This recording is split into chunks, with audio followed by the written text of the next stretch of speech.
Hello. So we've been talking about forces for a couple weeks now, and I just want to kind of recap some of the things that we have studied. So we've talked about how a force is a push or a pull, and then we can think about all of the forces that act on objects, because there actually can be a bunch of different forces that act on an object, and we need to think about that because it's really the net force, or the vector sum of all forces acting on the object that is going to affect the motion of the object, if there is a net force. So when we say vector sum, we mean it's important what direction these forces act in. So for example, if one force, let's say F1, was 10 newtons to the left, and then F2 was 8 newtons to the right, the net force would be 2 newtons to the left. So the vector part means that it matters what direction they're in. So if they're in opposite directions, they're going to be subtracted. If they're in the same direction, they're going to be added together. And there's a special scenario where there's no net force. So that's when forces are balanced.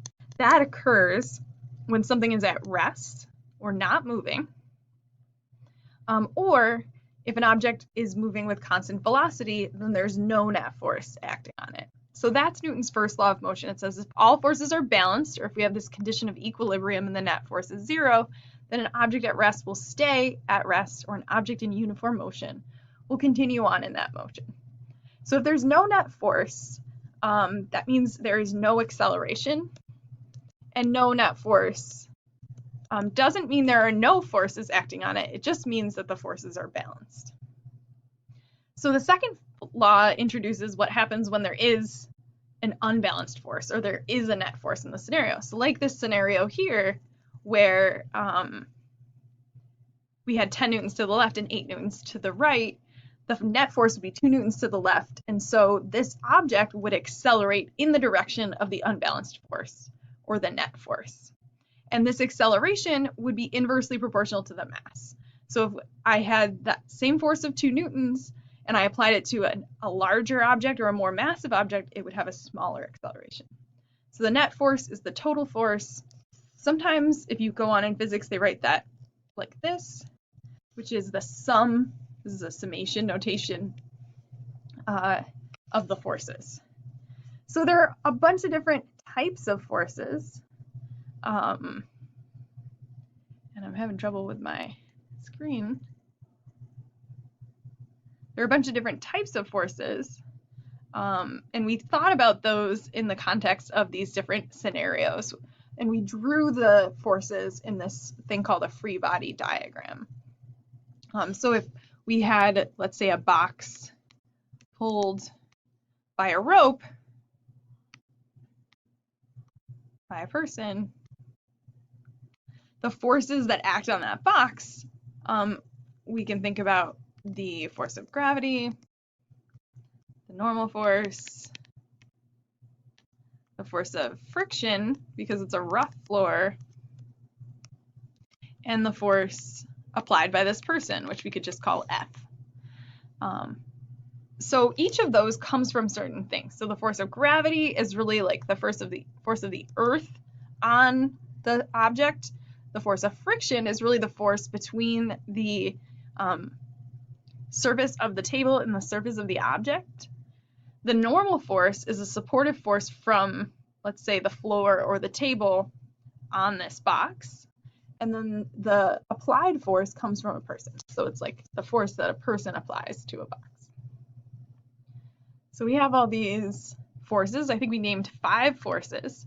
The force of gravity is the force of the earth on an object, force of tension, the force of a chain or rope on an object, the applied force, the normal force, and the frictional force. So if we look closer at the force of gravity, the weight, the force of gravity is dependent on the mass of the object. So for each kilogram on the surface of the Earth's mass pulls on it with a force of 9.81 newtons for every 1 kilogram. So if you have 2 kilograms, you could have 19.6, and so on and so forth. So in order to find the weight of something, you have to multiply its mass times little g. And that's going to be really useful because it could tell us the normal force in certain scenarios, like on a flat surface. It could tell us the tension in certain scenarios if we want to know that. And it could also help us find the force of friction. So recently we started talking about friction. And in class, we looked at the scenario of, let's say we have like a mass. So this is supposed to be a mass, and it's being pulled across the table at constant velocity. Well, this constant velocity, again, very important, which allows us to say that the acceleration is 0, or this object is in equilibrium.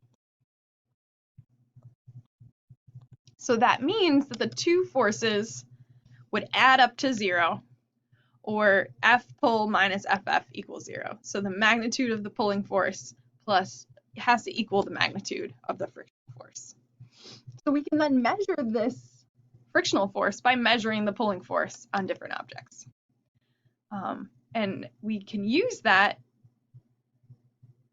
to find out some properties of an object. So if it turns out that if you do this and you add more masses, you change the weight of the object, you pull it, and you calculate this fraction of F pull over F weight, it stays the same. And the only thing that stayed the same in this little experiment was the two surfaces in contact, because the mass actually changed, and you could have changed, the mass was really the only thing that changed. So for a pair of surfaces, this ratio of the force of friction over the normal force has a definition called the coefficient of friction. So it's a constant, it's a property. This is a property of certain materials. So you can only really change this property if you change the actual material itself. And it has a fun name, mu. And I like to make jokes about mu, like how are mu? And that's about it. So we can calculate the force of friction in more complex scenarios. So as we progress here, we're starting to get a little more complex. And so mu ranges from 0 to 1. It's a property of two surfaces. So you can't just have a mu of one thing.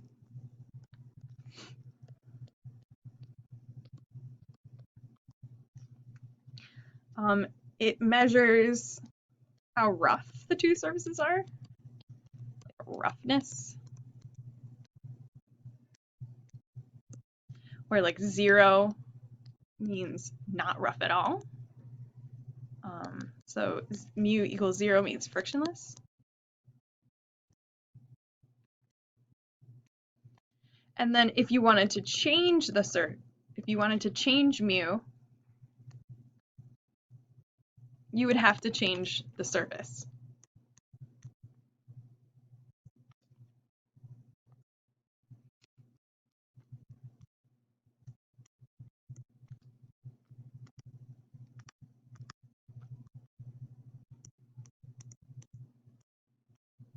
So like to increase the coefficient of friction and make it more rough, you could add sand or sandpaper to that surface. If you wanted to decrease mu, you could add oil or wax or butter, something like that.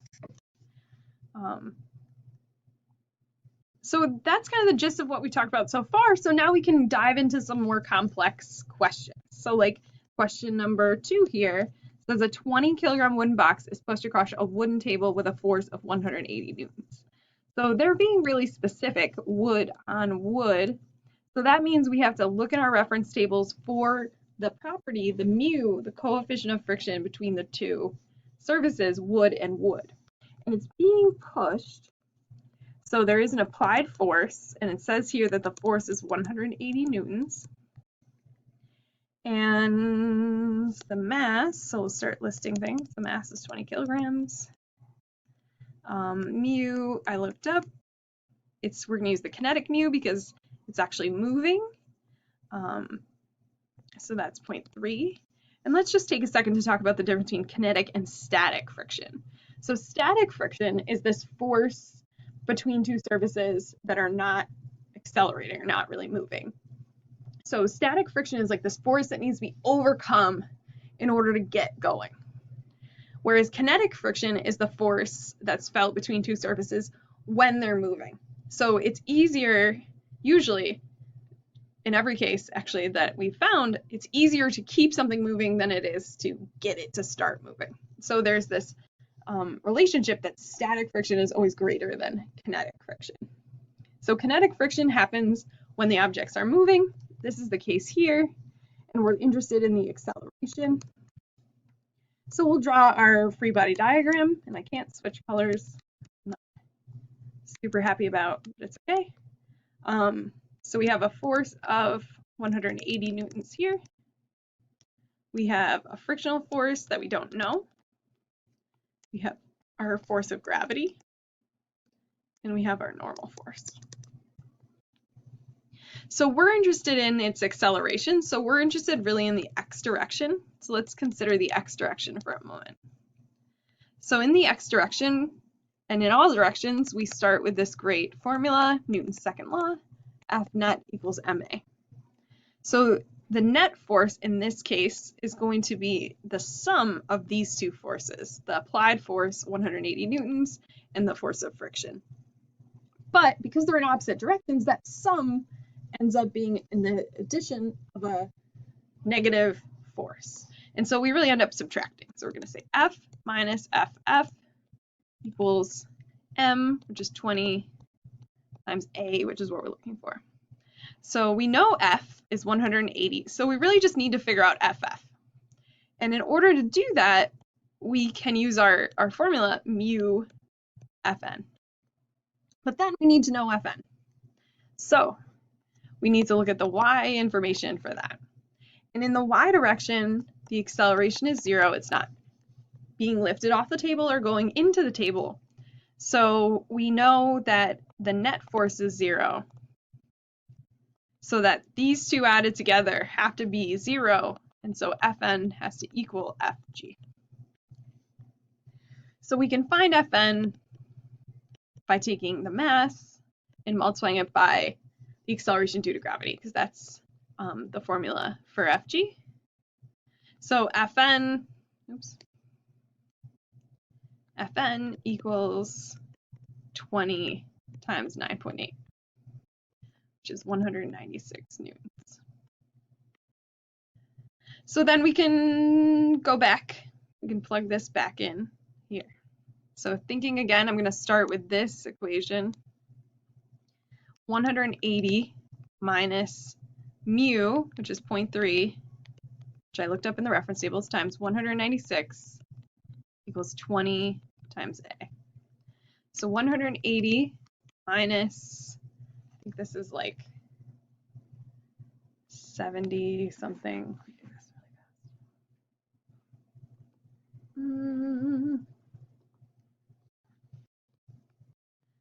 I did that, and it is actually 58.8 equals 20A. So then 180 minus 58.8 is 121.2. So then we'll just divide both sides by 20, and we get an acceleration of 6.06 meters per second squared. So this is just one example of kind of a more drawn out forces problem, more complex forces problem, where you have to use the fact that we knew Fg equals mg. You have to use the fact that we know Ff equals mu Fn in order to go back to our first and our most fundamental questions about forces, which involves our great equation F net equals ma. And then the idea of equilibrium becomes really important because it allows us to solve for a bunch of other things. So that's my little 15-minute recap of what we've done so far.